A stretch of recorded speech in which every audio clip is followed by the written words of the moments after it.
Hello बच्चों, आज हम लोग जा रहे हैं आपकी पाठ्य पुस्तक मंजरी कक्षा 8 का पाठ 12 पहरुए सावधान रहना, जिसके कवि हैं गिरजा कुमार माथुर का प्रश्न अभ्यास करने जा रहे हैं। इससे प्रीवियस लेसन्स के प्रश्न अभ्यास अपलोड हो चुके हैं। अगर वो आपने नहीं देखे हैं तो उसे प्लेलिस्ट में ज़रूर चेक कर लें। और साथ ही आप इंग्लिश के किसी भी चैप्टर का हिंदी अनुवाद चाहते हैं या एक्सरसाइज चाहते हैं 8th क्लास का, तो वह भी आपको प्लेलिस्ट में मिल जाएगा। एक बार प्लेलिस्ट में ज़रूर चेक कर लें, आपको सभी चैप्टर्स एक साथ एक तरफ से मिल जाएंगे। आपको ज़्यादा कहीं इधर उधर ढूंढने की ज़रूरत भी नहीं पड़ेगी। सो चलो वीडियो स्टार्ट करते हैं। अगर वीडियो आपको पसंद आए तो ज़रूर लाइक करें। तो प्रश्न नंबर 1 और 2 को आपको स्वयं करना है। हम करते हैं प्रश्न नंबर 3। दी गई पंक्ति के आधार पर कविता को आगे बढ़ाइए। आगे बढ़ाकर आपको लिखना है। यहाँ पर कुछ आपकी पाठ्य पुस्तक जो मंजरी की किताब है उसमें लेसन नंबर 12 में यहाँ प्रश्न नंबर 3 में कुछ पंक्तियाँ दे रखी हैं। उस पंक्तियों को आपको आगे बढ़ाकर कविता को आगे बढ़ाना है। तो हमने यहाँ पर पंक्तियाँ लिख दी हैं, आप उसे लिख लीजिएगा। सुनो सुनो है भाई बहना, हरदम सावन तुम रहना, दुश्मन के प्रति सचेत रहना, देश प्रगति तुम्हारा गहना। ठीक है, तो इसको जो है वो जो यहाँ पर पोएम दी है उसके नीचे आप इसे लिख के उस पोएम को और लंबी कर दें। अगला प्रश्न है विचार और कल्पना। प्रश्न नंबर 1 है नए युग की पतवार किनके हाथों में है? तो इसका उत्तर है नए युग की पतवार सतर्क सावधान देश के रक्षकों के हाथों में है। किसके हाथों में है? नए युग की पतवार सतर्क सावधान देश के रक्षकों के हाथों में है। अगला प्रश्न है स्वतंत्रता के बाद आज भी अनेक ऐसी समस्याएं हैं जो देश को तोड़ने में लगी हुई हैं। बताइए ये समस्याएं कौन कौन सी हैं? आप इनको सुलझाने में क्या सहयोग दे सकते हैं? तो इसका उत्तर है स्वतंत्रता के बाद देश को तोड़ने वाली कुछ प्रमुख समस्याएं हैं आतंकवाद, क्षेत्रवाद, जातिवाद और सांप्रदायिकता आदि। ठीक है, तो ये सारी समस्याएं हैं जो हमारे देश को तोड़ने में लगी हैं। क्या क्या समस्याएं हैं? आतंकवाद, क्षेत्रवाद, जातिवाद और सांप्रदायिकता। ठीक है, और हम इसको सुलझाने में क्या सहयोग दे सकते हैं? हम सांप्रदायिक सौहार्द कायम रखकर अपना सहयोग दे सकते हैं। ठीक है, हम सांप्रदायिक सौहार्द कायम रखकर अपना सहयोग दे सकते हैं। अगला प्रश्न है हमें अपने जीवन में कई चीज़ों से सावधान रहने के लिए कहा जाता है। सोचकर लिखिए आपको किन किन बातों के प्रति सावधान रहने को कहा जाता है। तो इसका आंसर है यानी इसका उत्तर है हमें जीवन में बुरी आदतों एवं बुरे लोगों की संगति से बचने या इनसे सावधान रहने के लिए कहा जाता है।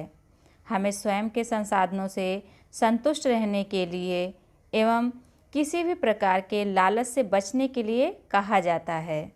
हमें अपने शत्रुओं से सावधान रहने को भी कहा जाता है। हमें नशे की लत से भी सावधान रहने को कहा जाता है।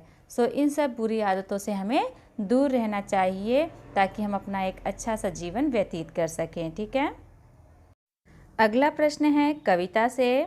तो प्रश्न नंबर 1 है जीत की रात से कवि का क्या तात्पर्य है? कवि का तात्पर्य बताना है कि जीत की रात से कवि का क्या तात्पर्य है। तो इसका उत्तर है जीत की रात से कवि का तात्पर्य स्वतंत्रता प्राप्ति की रात से है। ठीक है, तो जीत की रात से कवि का क्या तात्पर्य है? स्वतंत्रता प्राप्ति की रात से है। अगला प्रश्न है ले युग की पतवार किसके लिए कहा गया है? ले युग की पतवार किसके लिए कहा गया है? तो इसका उत्तर है सीमा के पहरेदारों के लिए कहा गया है। किसके लिए कहा गया है? सीमा के पहरेदारों के लिए कहा गया है। अगला प्रश्न है निम्नलिखित पंक्तियों को भाव स्पष्ट कीजिए। यहाँ पर कुछ पंक्तियाँ दी गई हैं, उससे क्या भाव स्पष्ट हो रहा है यानी क्या अर्थ समझ में आ रहा है उसे आपको लिखना है। तो प्रश्न नंबर का है खुले देश के द्वारा अचल दीपक समान रहना। ठीक है, तो ये एक पंक्ति है, पोएम से ली गई है। इसका भाव क्या है, इसका क्या अर्थ है, इसे आपको लिखना है। तो इसमें भाव दिया है देश स्वतंत्र हो गया, दीपक के समान अचल रहकर इसे प्रकाशित करना नागरिकों का कर्तव्य है। ठीक है, अब चलते हैं नेक्स्ट की तरफ।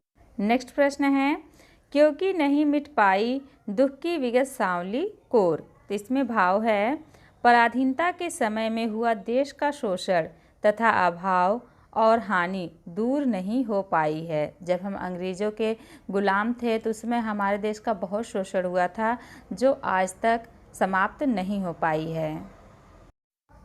अगला है, ले युग की पतवार बने अंबुधि महान रहना। तो इसका भाव है, समुद्र के समान महान बनकर नए युग में स्वतंत्रतर देश का मार्गदर्शन करना और उसे आगे बढ़ाना। कवि पहरुओं को सावधान रहने के लिए क्यों कह रहा है? अगला प्रश्न है, कवि पहरुओं को सावधान रहने के लिए क्यों कह रहा है? तो इसका उत्तर है, कवि देश की सुरक्षा के लिए पहरुओं को यानी पहरादारों को सावधान रहने के लिए कह रहा है। अगला प्रश्न है, कविता की रिक्त पंक्तियों को पूरा कीजिए। तो यहाँ पर पूरा करके दिया हुआ है, आप अपनी बुक में इसे फिल कर लें, साथ के साथ कॉपी में भी लिख लें।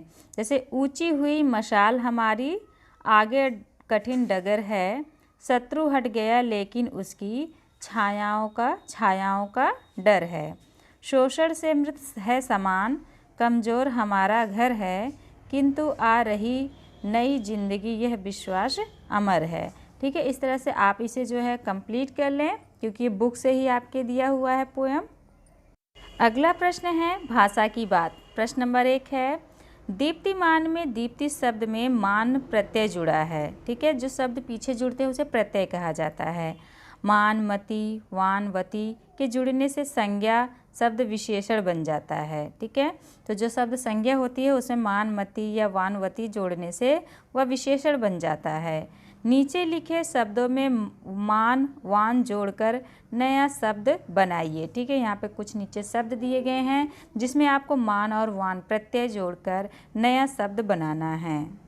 जैसे पहला दिया है बुद्धि, तो बुद्धि में आप मान जोड़ देंगे, हो जाएगा बुद्धिमान। गति, गति में मान जोड़ेंगे गतिमान। गुण, गुण में वान जोड़ना है आपको, तो हो जाएगा गुणवान। शक्ति, शक्तिमान।